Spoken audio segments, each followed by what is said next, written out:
aliens. No, wait. Dinosaurs. Hey everyone, I'm Cam Skip and welcome to SkipsWorld. So let's get right along into it. This past week, I checked out Jurassic Park Fallen Kingdom. So this week, I checked out Jurassic World Fallen Kingdom. I went opening night. We're hopping right into the new God damn it. So we're gonna hop right into the new movie review this week. I saw Jurassic World Fallen Kingdom on opening night, and it appears that I'm in the minority of people out there who actually enjoyed this movie. Because all I've seen so far is a bunch of negative, humble bumble, nitty gritty, you know what, so you can suck my... So I thought Jurassic World 2 was awesome. You know what, bottom line here, I thought that the movie was great, and I really, really enjoyed it. Fight me. Like, right off the bat, you got this really tense scene, and it throws you right into the action, and something that this movie did extremely well, as opposed to the first Jurassic World, was the pacing was on point. Like, it's the second longest movie in the Jurassic franchise, and I thought that it was absolutely fantastic. Okay, there was a lot of good humor, action, great suspense. I mean, I wasn't scared or anything, because I'm a big boy. I don't get scared. But the movie was really well put together, and I really liked it. Chris Pratt and Bryce Dallas Howard's character, I love their chemistry that they bring to the screen. And the dinosaurs looked fantastic. But like with every movie I go to see in theaters recently, anyway, it can't be met without someone trying to ruin it.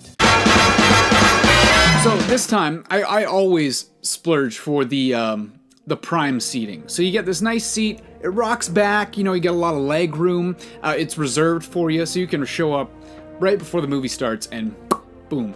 And who did I get sitting beside me? This old man, bitter, cranky, ugh, like, he's what you would imagine, you know, old Grandpa Cletus would look like while he's sitting on the porch, you know, shining his shotgun while he's a big thing of chew in his mouth. Anyways, this guy was just unbelievable. He was one of those people that had something to say with every little fucking thing that happened in the movie. Like, we hadn't even started yet, the movie went black. Okay, we're getting ready to start Jurassic World 2. And of course, people are like chewing on their snacks, they're drinking. He goes, "Hey, these people remind me of the farm." Shut up, man. Just shut up. And then everything that would happen, like, oh my god, a dinosaur comes out of nowhere, and for dramatic effect, the actor would look there at the dinosaur in terror, frozen. And what does he say? "What, you're not running yet?" "Yeah, well, mister, you know what? You haven't died of diabetes yet?" Jesus Christ. And at one point, he actually had the audacity to go, "Oh, someone stinks in here." Yeah, newsflash for you, man. It's you. Oh my god. But besides that guy, once he finally shut up, which was few and far between, I did really enjoy the movie. I thought it was great. And you know what? If you didn't think it was great, that's fine. But what I don't understand is how people can hate on all these new movies coming out. And don't get me wrong, there's not a lot of original ideas coming out of Hollywood, but it's Jurassic World 2, man. It is the next in the Jurassic series, one of my favorite series of all time. Can you not just shut up and let us enjoy this? So the same people that are bashing all these new movies out of Hollywood are the same people that are loving all the shitty older movies that are coming out. Now me, I love movies from all facets. I like new movies, I like old movies, you know.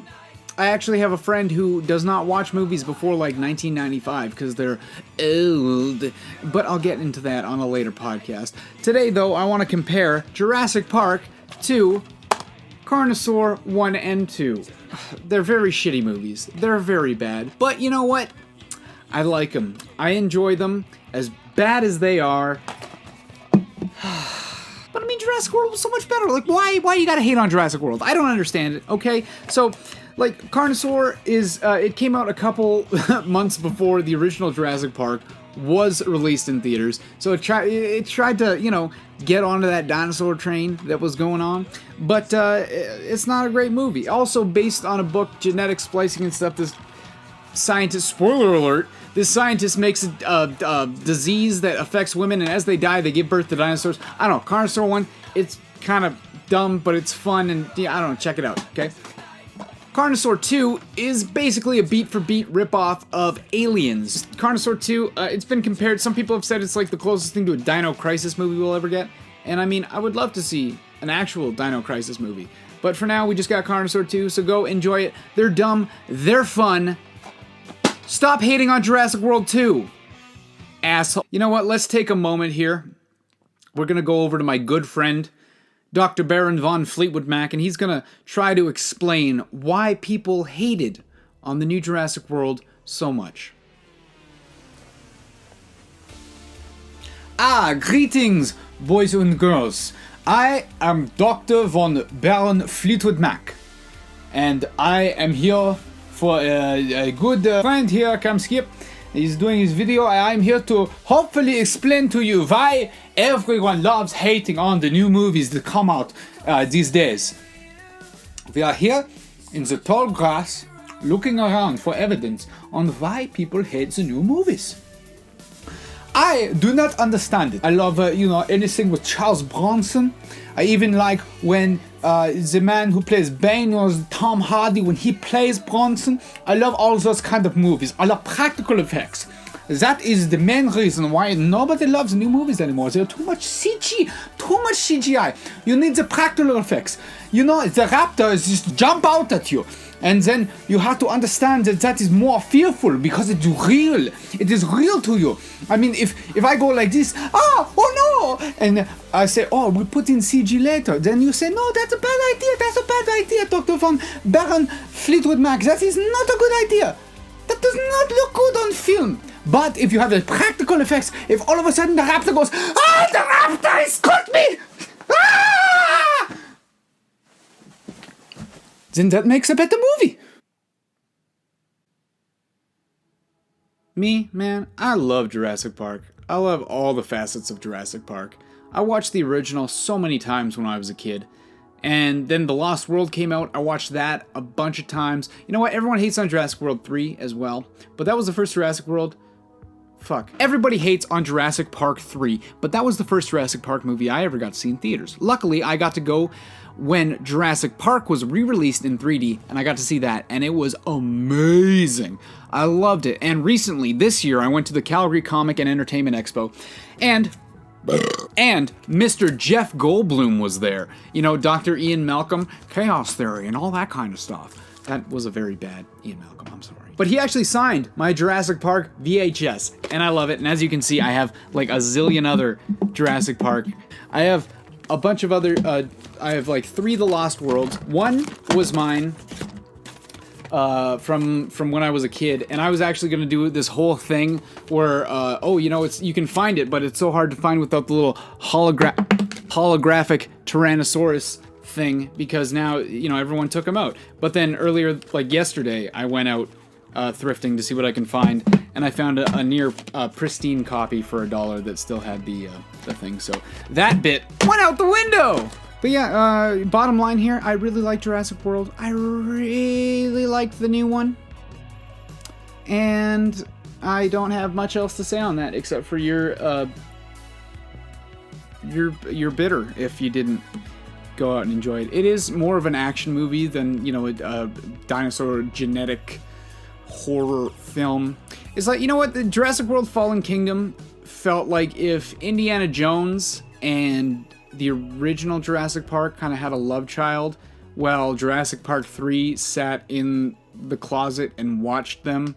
And that's Jurassic World Fallen Kingdom.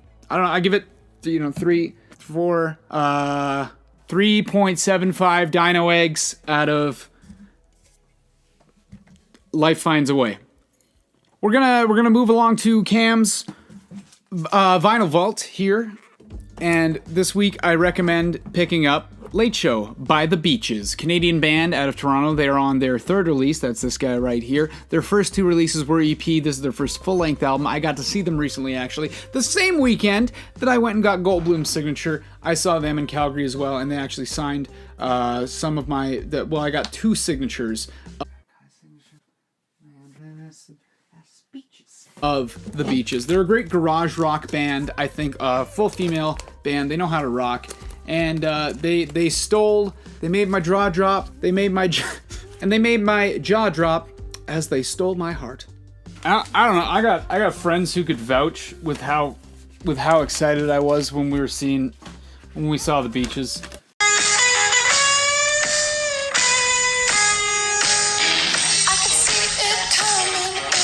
So there you go, grown ass man, have a good time checking out the beaches. So go download some beaches. They're good. What else do I want to talk about on this show? Well, it's mostly about dinosaurs. Well, now how about we move along to my all-time favorite segment of the show? It's time for Cam Splain's Godzilla. Bum, bum. Here it comes, time for Cam's favorite segment of the show. Some are good, some are bad, there's sure to be something that you didn't already know. It's time for bum, bum, bum, bum, bum, bum, bum, bum. Cam Splain's Godzilla. Hello and welcome to Cam Splain's Godzilla. I am your host, Professor Samuel Kippuirsoff, and today we will be discussing the 1964 seminal kaiju classic, Ghidrah the Three-Headed Monster, or as it was known to American audiences, Ghidrah the Three-Headed Monster. So at a time when director Ishiro Honda was trying to make Godzilla more kid-friendly for the masses, he decided to create a movie which has aliens, abduction, and a saucy kaiju three-way fight that turns into a four-way kaiju fight, a six-way if you include the three heads of the titular Ghidrah. At a scene in the movie where a rather phallic-looking larvae Mothra convinces Godzilla and the pterodactyl reptilian Rodan to abandon their quarrel, and join forces to go and fight the titular monster of the movie for the greater good of man and kaiju kind. Well, that's all the time we have today on Cam Splain's Godzilla. I have been your host, Professor Samuel Kippuirsoff. Join us next week as I read from my Godzilla fanfiction called Kaiju Kachu, the story of how the King of the Monsters got his groove back with the help of the King of Pop. It's time for Cam's Thrift of the Week!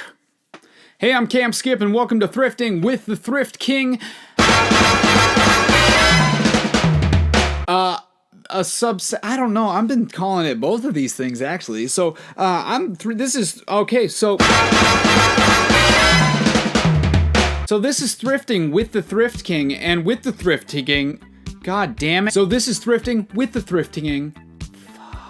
So this is Thrifting with the Thrift King, and with the Thrift King, you get the Thrift of the Week. What was Cam's Thrift of the Week, you might ask? Well, it might be this beautiful Clive Barker Sacrament hardcover that I picked up, but it is actually not. We're continuing with some medias that I found, and at first I was gonna say, hey, it's this collector's edition of The Lobster that I found for $5. I checked out this thing on Amazon, it's like $26. So I found it new, shrink wrapped. It wasn't really a thrift though, because I went to some big box store. Well, it was Giant Tiger, so it's kind of like where, you know, newer movies go to die. But the reason why I was at Giant Tiger to begin with is because I was watching Swamp Thing the other day, the original by Wes Craven, and I was checking out Wes Craven movies, and I came across a movie that I hadn't seen for years, that I saw before my whole infatuation with horror started. Like, not the very beginnings of my horror infatuation, but I did not realize that Red Eye,